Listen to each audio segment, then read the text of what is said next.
Hello, everyone, and welcome to another episode of Todd Talks. When Todd talks, people listen. Yes, my hair is growing back, and hopefully, I'll be back at full frontal soon. Today, I apologize first off for the lateness of this episode, especially given its context. I had a busy Labor Day weekend. I worked all 3 days, and I just got a day off today, so that's why I'm doing this so late. So, if some of you have already seen what I'm about to talk about, don't spoil it. So, tomorrow, at the time of this recording, is going to be Tracer versus Scout on Death Battle. Now, I've already made my thoughts clear on this, but I'll go ahead and say it. I don't like that they're already doing Tracer from Overwatch because I feel it's just too soon. And part of the point of Death Battle, at least in my mind, is that these are characters, more or less, that have been around a while. And thus they have had their time to be fleshed out, have twists and turns. But with Tracer and Overwatch, technically, they've only been out like this year. And yes, I know we had like the reveal videos and everything and all the hype and all of that, but again, Overwatch came out like this year. So for them to already be doing Tracer, regardless of popularity, is kind of a risk because depending on how Blizzard decides to do things, she could get upgraded within 6 months to a degree that might turn the tide of battle, and that is what you Ben and Chat, sorry, have said is the biggest problem with Death Battle is that they realize that at any given moment, at any given story, something could change for the character that drastically affects the matchup. This was my thing with the Zelda Princess Peach battle, because not long after that battle, Hyrule Warriors came out and showed that Zelda's a much bigger warrior than they portrayed her as. So there you go. But, regardless of what I think, the battle is happening. The battle is happening tomorrow, if you haven't seen it already. And so it's time for my prediction.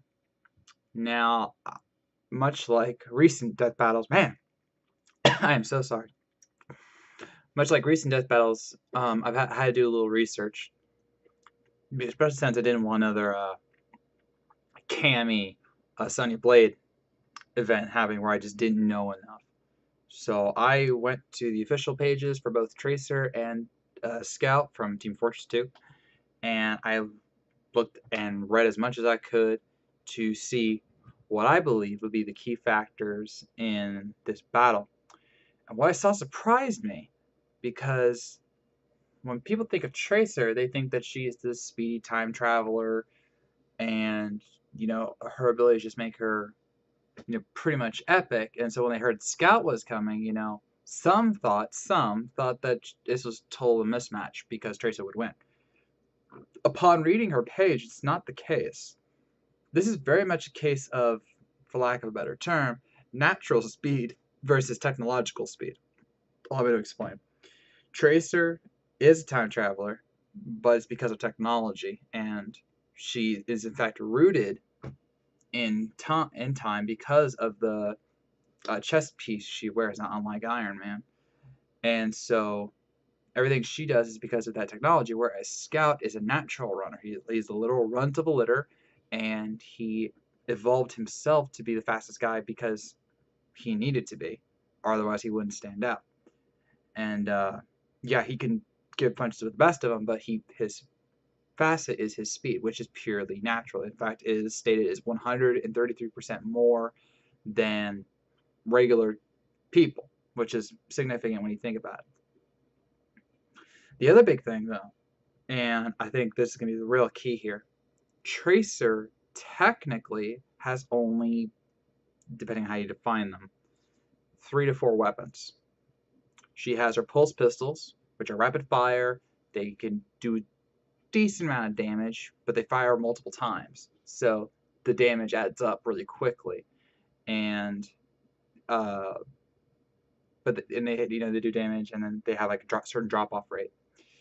Then she has her 2 abilities, which are blink and recall. One lets her go forward in time to where she can get to a certain area really, really quickly, or she can go back in time and actually go to a previous position with previous amount of health.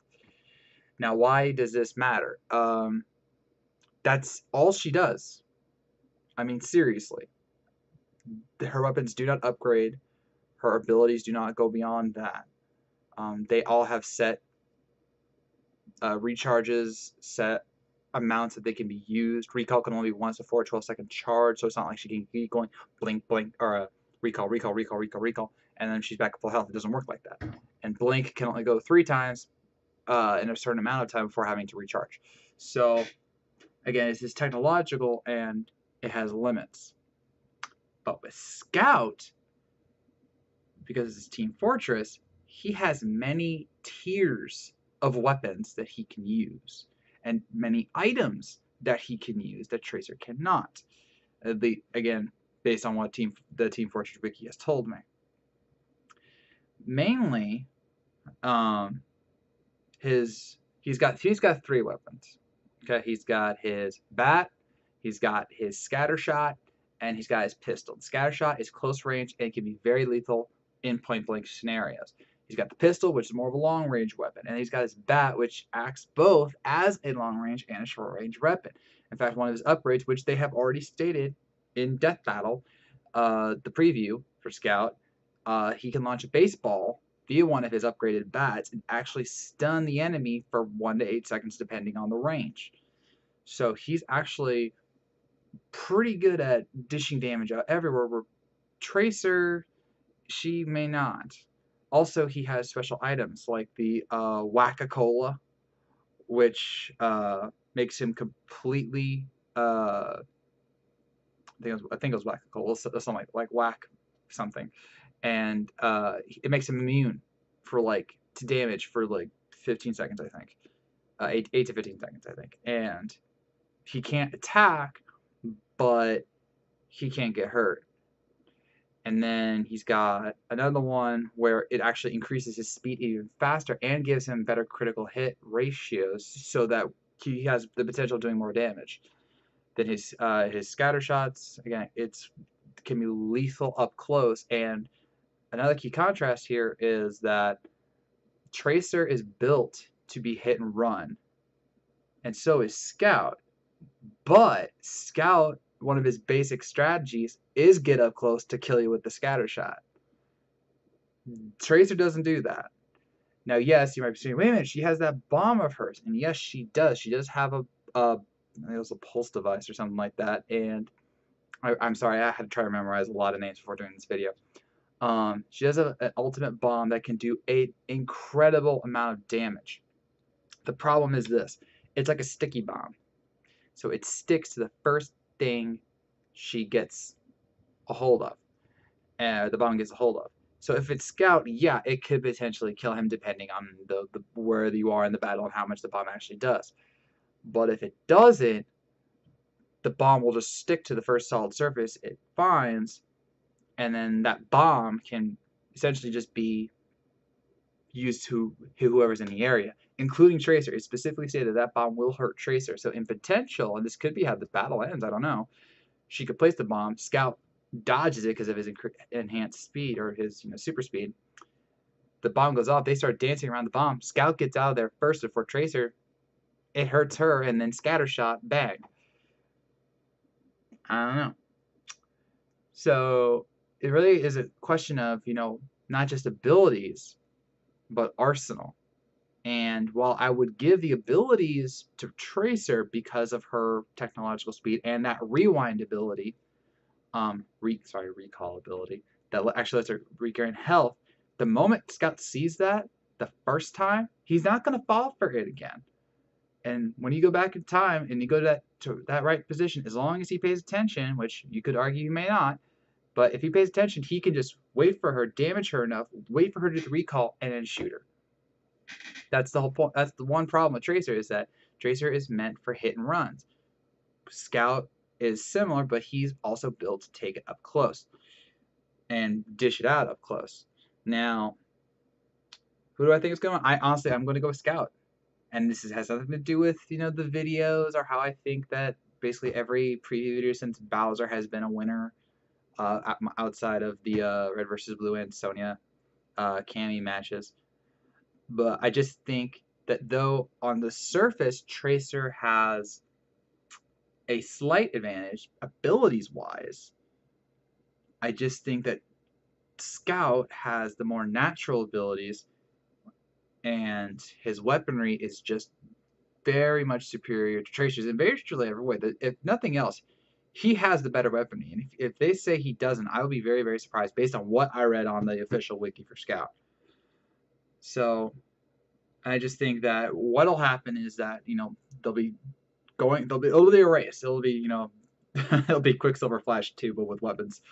And that'll be fine. But then Tracer will get hit by either baseball, or she'll try one of her moves and get caught. And I just think that he is built more for this one-on-one fight. I mean, in a team scenario, Team Fortress versus Overwatch, it'd be totally Overwatch because they're far more diverse, in my opinion. But in this one-on-one match, Tracer is good, Scout is better, sunshine, grass grows, water's wet, and brother, I hurt people. There you go. So, will I be right? Will I get back into the win column? I'm really mad about that last loss. We'll find out tomorrow, and then I'll try and have my reaction video out before next week, or Sunday at the latest. So with that, I will end this 23rd episode of Todd Talk. I thank you all for watching. Let me know if you haven't seen the video yet. Let me know what you think. If you have seen the video, please don't comment. Don't want spoilers or anything, especially for those who may watch. Or Overwatch. Oh, yeah. I hope I'm right. I feel that I'm right. I feel like my research was actually pretty good this time. I'm sure I'm missing something from Overwatch which could tip the balance in Tracer's favor, but I just think that based on what I see, Scout's gonna win. So with that, I thank you for watching.